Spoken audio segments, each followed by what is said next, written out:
చూడు, నువ్వేమైనా చేసుకో, నువ్వు చెప్పింది మాత్రం నేను అస్సలు చేయను. మాకెవరు లేరు, మేమేమైనా అనాథలమని అనుకుంటున్నావా? నేను ఇష్టపడ్డాను, నీ గురించి మా వాళ్లకు చెప్తే నిన్నేమైనా చేస్తారేమో అని భయపడి ఎవ్వరికీ చెప్పలేదు. నువ్వు ఇలాగే ప్రవర్తిస్తే మా వాళ్లకు చెప్పాల్సి వస్తుంది. ఇంకో విషయం ఏంటంటే, నన్ను బెదిరించిన నీ ప్రతి కాల్ రికార్డ్ నేను రికార్డ్ చేశాను. అవి కానీ పోలీస్ వాళ్ళకి ఇచ్చానంటే నీ భరతం పడతారు. ఎవరో ఎందుకు, మా మావయ్య పోలీస్ ఇన్స్పెక్టర్. ఆయనకు చెప్పినా నిన్ను ఎవ్వరికీ తెలియకుండా ఎన్కౌంటర్ చేసి సముద్రంలో పడేయగలడు.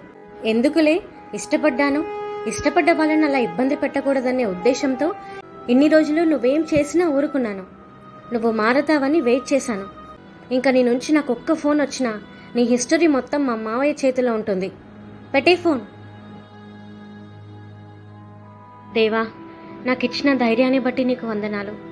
ఇంకా తన నుంచి నాకు ఎలాంటి ప్రాబ్లం ఉండదని అనుకుంటున్నాను. ఉండకుండానట్లు సహాయం చేయండి తండ్రి. ఏంట్రా, ఒప్పుకుందా? వస్తానందా? వస్తానంది. పోలీస్ స్టేషన్కి. వాళ్ళ మామయ్య ఎస్ఐ అంట. మన కాల్స్ అన్నీ రికార్డ్ చేసిందంట. అవన్నీ పోలీస్ వాళ్లకు ఇస్తానని బెదిరించింది. అంటే దానికి నువ్వు భయపడ్డావా? ఇలాంటివి ఎన్ని చూడలేదు. మళ్ళీ కాల్ చేసి రాకపోతే నెట్లో ఫొటోస్ పెడతానని చెప్పు. పోలీస్ స్టేషన్కి వెళ్ళి వాళ్ళ చేతిలో తన్నులు తినాలని, ఎన్కౌంటర్ అవ్వాలని నీకుంటే నువ్వే ఫోన్ చేసి మాట్లాడుకో. మా నాన్నకు నేను చేసే ఈ పనులేం తెలీదు. ఒక్కసారి తెలిసిందా నా సంగతి అంతే. ఇది కాకపోతే ఇంకొకటి. అంతేకాని నేను రిస్క్ మాత్రం తీసుకోను. Good morning sir. Good morning అమ్మా. రా, ఇలా కూర్చో. సార్ రమ్మన్నారు. ఏంటి మేడం, ఎగ్జామ్స్ డేట్స్ దగ్గర పడుతున్నాయి. మీరు ఇంతవరకు ఫీజు కట్టలేదు. ఈ వీక్, నెక్స్ట్ వీక్ అంటున్నారు. సారీ సార్, ఎన్ని రోజులు నాకు జాబ్ లేక డబ్బుల విషయంలో చాలా ఇబ్బంది అయింది. ఇప్పుడు నాకు జాబ్ వచ్చింది. ఎవరినైనా అప్పడిగినా సరే రేపటిలోపు మీ ఫీజు కట్టేస్తాను. మేడం, రేపు ఎల్లుండి వద్దు. నెక్స్ట్ మండే హాల్ టికెట్స్ ఇస్తున్నాం. మీరు సాటర్డే లోపు అమౌంట్ కడితే మీ చెల్లికి హాల్ టికెట్ ఇస్తాం. లేదంటే మీ ఇష్టం. ఇంకా లేదు సార్, తప్పకుండా కడతాను. మీరు నాకు 1 వీక్ టైం ఇచ్చారు, అది చాలు సార్. Thank you. ఇప్పుడు ఎలా? సార్ని అడగనా అడ్వాన్స్?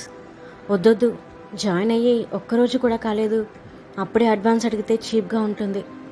మరి ఎలా? అమ్మని ఎవరినైనా అప్పడగమని చెప్పనా? ఎలాగూ నాకు నెక్స్ట్ మంత్ శాలరీ పడుతుంది కదా, అప్పుడు ఇచ్చేస్తాను. దేవా, ఏంటి నా జీవితం ఇంకా మారదా అనే పరిస్థితి నుంచి నా జీవితంలో నేను ఊహించలేని గొప్ప మేలుతో నన్ను నింపి నన్ను ఆశ్చర్యభరితనే చేశావు తండ్రి. చెల్లి ఫీజు విషయంలో కూడా నీ సహాయాన్ని అనుగ్రహించండి. అదేవిధంగా రేపే నా ఫస్ట్ డే. జాబ్లో ఎలాంటి మిస్టేక్స్, ఎలాంటి మర్చిపోయే పరిస్థితులు రాకుండా అన్నీ పర్ఫెక్ట్గా చేయగలిగే సామర్థ్యాన్ని అనుగ్రహించండి, జ్ఞానాన్ని అనుగ్రహించండి. ఎవరితో ఎలా ఉండాలో, ఎలా మెలగాలో తెలివిని, వివేచనను దయచేయండి.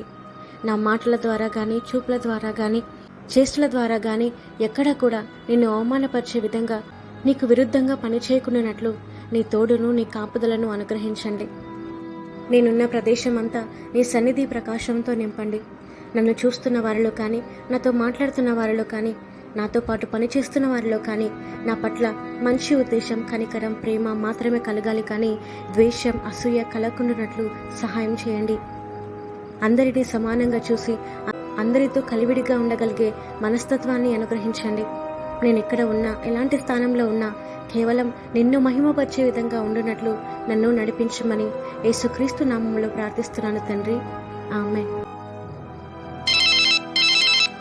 హలో అమ్మా, ఎలా ఉన్నావు? ఏంటి, బస్ స్టాప్లో ఉన్నావా? సరే సరే, అక్కడే ఉండవు, నేను వస్తున్నాను. అమ్మా, ఏంటమ్మా ఇలా సడన్గా ఒక మాట కూడా చెప్పకుండా వచ్చావు? ఒకవేళ నాకు తెలియక నేను ఫోన్ లిఫ్ట్ చేయకుంటే అప్పుడు పరిస్థితి ఏంటి? నువ్వు ముందే చెప్తే నేను ఇక్కడికి వచ్చి వెయిట్ చేసేదాన్ని కదా. సరే పద. ఏం లేదమ్మా, గ్రూప్లో నేను వేసిన అమౌంట్ వచ్చింది. అవి తీసుకుని వెంటనే మీ దగ్గరికి బయలుదేరాను. మీకేమైనా ఉపయోగపడతాయేమోనని. అదేంటమ్మా, ఆ చిట్టి డబ్బులతో నువ్వు కుదువ పెట్టిన కమ్మలు తెచ్చుకుంటా అన్నావు కదా. అవి ఎప్పుడైనా తెచ్చుకుంటాలే. మొన్నటి వరకు జాబ్ కూడా లేదు నీకు. మీరు ఎలా ఉన్నారో అని నాకు సరిగా అన్నం కూడా తినాలనిపించలేదు. అందుకే డబ్బులు రాగానే ఏం ఆలోచించకుండా వెంటనే బయలుదేరాను. సార్ మొత్తం పేమెంట్ ఇచ్చేసినట్టే కదా? చెప్పిన టైం కంటే ముందే ఇచ్చారు. సంతోషం. Okay sir, thank you. అమ్మాయి మాకు బాగా నచ్చింది. మీకు కూడా అబ్బాయి నచ్చితే మిగతా విషయాలు మాట్లాడుకుందాం. అమ్మా ఒక్క నిమిషం. ఒక్క నిమిషం అండి, ఇప్పుడే వస్తాను. ఏంటమ్మా, ఏమైంది? ఇప్పుడే ఎందుకు? ఇప్పుడిప్పుడే మన పరిస్థితి చక్కబడుతుంది. మళ్ళీ పెళ్ళి అని అప్పులు అని ఎందుకు? చెల్లికి కూడా జాబ్ వచ్చింది కదా, ఇంకెందుకు భయం? దేవుడే పంపించినట్టుగా వాళ్ళే వెతుక్కుంటూ వచ్చారు. వద్దనుకోవడానికి ఏ కారణాలు లేవు. అబ్బాయి బాగా చదువుకున్నాడు, మంచి ఉద్యోగం చేస్తున్నాడు. అంతకంటే ముఖ్యంగా దేవుడంటే భయం భక్తి కలవాడంట. నేను అన్నీ తెలుసుకున్నాకే ఇంటికి చూడటానికి రమ్మన్నాను.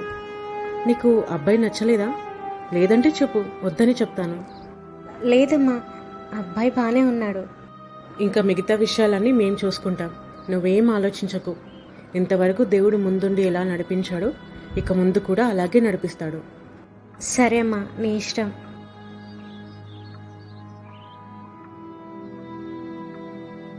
దేవుడు నమ్మదగిన వాడును నీతిమంతుడునై ఉన్నాడు. ఆపత్కాలములలో ఆయనే మనకు నమ్ముకునదగిన సహాయకుడై ఉన్నాడు. కొన్ని సందర్భాలలో జీవితంలో ఏం సాధించాను, అన్ని కష్టాలే, చచ్చిపోతే బాగుండు, నా వల్ల ఎవరికి ఏ ఉపయోగం లేదని అనిపిస్తుంది. అలా అనిపిస్తుంది అంటే అది మీ ఆలోచన కాదు, దుష్టుని ఆలోచన అని గుర్తుపెట్టుకోవాల్సిన విషయం. దేవుడెప్పుడు మనల్ని పనికిరాని వానిగా ఉంచాడు. ప్రతి మనిషిలో ఒక ప్రణాళిక, దేవుని ఉద్దేశం ఉంటుంది.